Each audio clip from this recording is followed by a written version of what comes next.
It is an insanely important game for Leeds United tomorrow, with two sides having very strong seasons so far. But as much as we like to think about that, and as much as we like to think that our club has done really well, none of that matters now. Welcome to the playoffs, where the only thing that matters is the 3 games in front of us. So, this is going to be a quick Norwich City versus Leeds United preview, where I'm going to dive through all of the team news, the ideal Leeds United lineup, what we can expect from Norwich, and how Leeds can try and counter that. But first, I'd massively appreciate if you could subscribe, like the video. It's always lovely. Anyway, diving into it, we need to talk about the team news first. Big miss is that the Whites still don't have Patrick Bamford available. Turns out that his bruising was masking what was basically tendon damage in the knee underneath, which meant that he had a pretty good reason for not being able to bend his leg.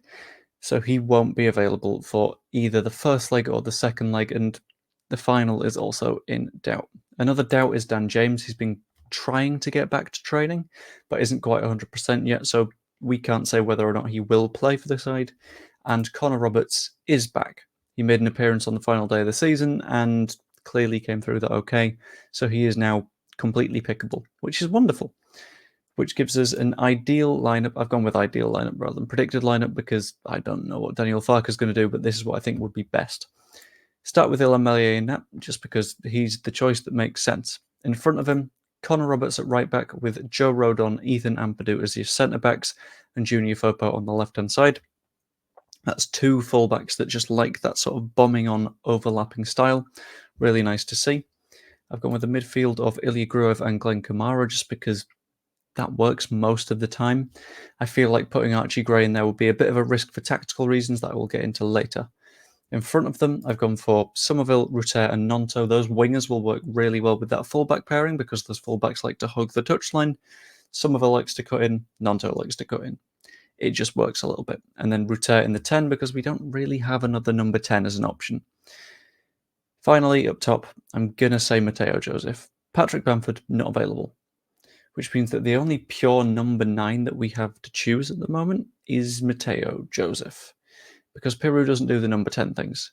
And I think they will be essential for this game against Norwich. And on that note, let's have a quick breakdown of the way that Norwich play, or at least their team news and all that shebang. Had a chat with a Norwich City supporting co-worker who is very deep into the club, does a very similar thing to what I do for their side.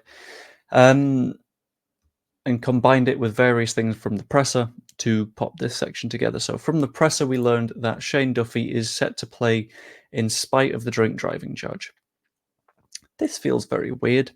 This isn't something that I'd be really comfortable with if I was a Norwich fan, but we'll get into why I'm a little bit happier as a Leeds fan that he might be playing.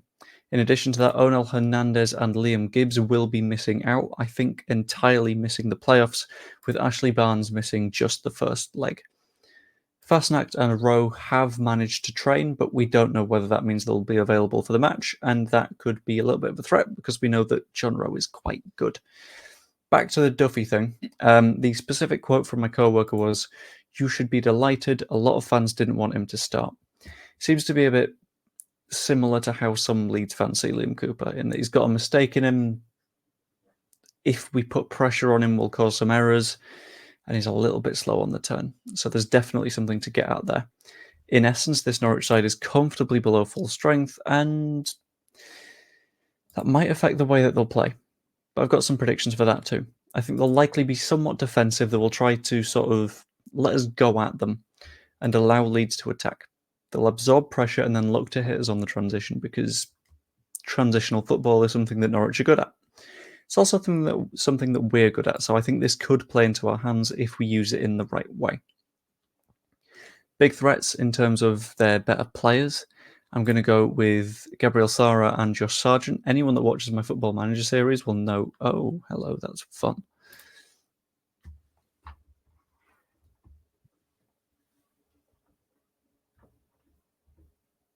There we go.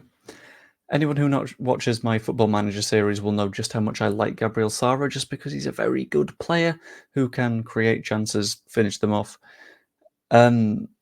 Apparently, Josh Sargent has been a very big part of their season as well, in the same way that we see Patrick Bamford. He might not be scoring all the goals for them, but he does a lot of creation stuff and changes their structure. So ultimately, as a result of this, how exactly do Leeds United need to play to counter it? First up, I think we need to lean into that transitional style and the sort of counter-attacking stuff because it's what we're good at, but we need to do it in a structured and safe and secure manner. We can't just let it become that basketball game where we don't leave anyone back, because when that defence loses its structure is when we concede our goals. If we keep our two centre-backs and a centre mid-back at all times and make sure that we're covered, brilliant. We're all good. Fantastic. But if we let that go a little bit too loose, problems. And on the subject of letting things go loose and causing problems, I think we need to make use of Dan James if he's available, because if we are able to destructure their backline, the perfect person for getting in behind is Dan James. So if he is fit enough to be on the bench when they're a little bit tired and when the game gets open and leggy and struggly, that's when we will quite badly need Dan James to just get in behind, get on the end of through balls and cause them some problems, because that's what he does. We also need to be flexible enough to make some changes, because it's not going to be a simple game. Both teams will have thought very tactically about this one and said, okay, so if they do this, we need to do this. But as long as we've got those plan Bs in place, we'll be okay. I think we need that flexibility to make changes if things go wrong. And ultimately, we need to make a big impact in this leg. If we can go to Elland Road with a lead, that's going to feel fantastic. And the fans are going to get behind the side, and I think we can get a result. But if we don't have that impact in the first leg, we've got some problems. And I think a big step towards that is please, please, please, please, please actually use a number 9. Naturally, you say Piru, not Piru, Joseph, because he occupies those higher up spaces and takes the touches in the more dangerous areas. If you do play Piru, this is the thought that I was thinking of when I accidentally said Piru, you need to basically demand you will play higher up, you will play on the last man, because that's where we cause problems. When we have a 9 playing as a 9, the other side's system falls apart a little bit. But with all that considered, I hate that I've done this section for myself. We got to do predictions. And put simply, I don't want to. I don't want to predict it, because anything I predict won't happen. And I like being an optimist. But I've also allowed myself to actually do predictions. So in the long form, both sides have a hell of a lot of work to do to get back on track. We know this. But the Whites have had the time to plan and get the team structure together.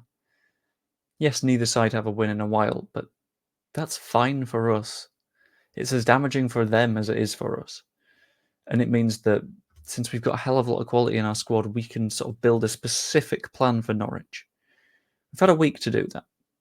And now over 2 legs, I think we have the nous and the ability to beat them. I'm going to say in the first leg, I'm leaning towards a nice 2-0 win. But, as always, I want to know what you think. Let me know in the comments down below what you think will happen in terms of score, in terms of lineup.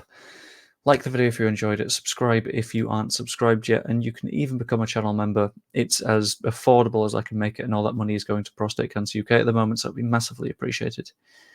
Hope you enjoyed the video. Hope we win. And I will see you later.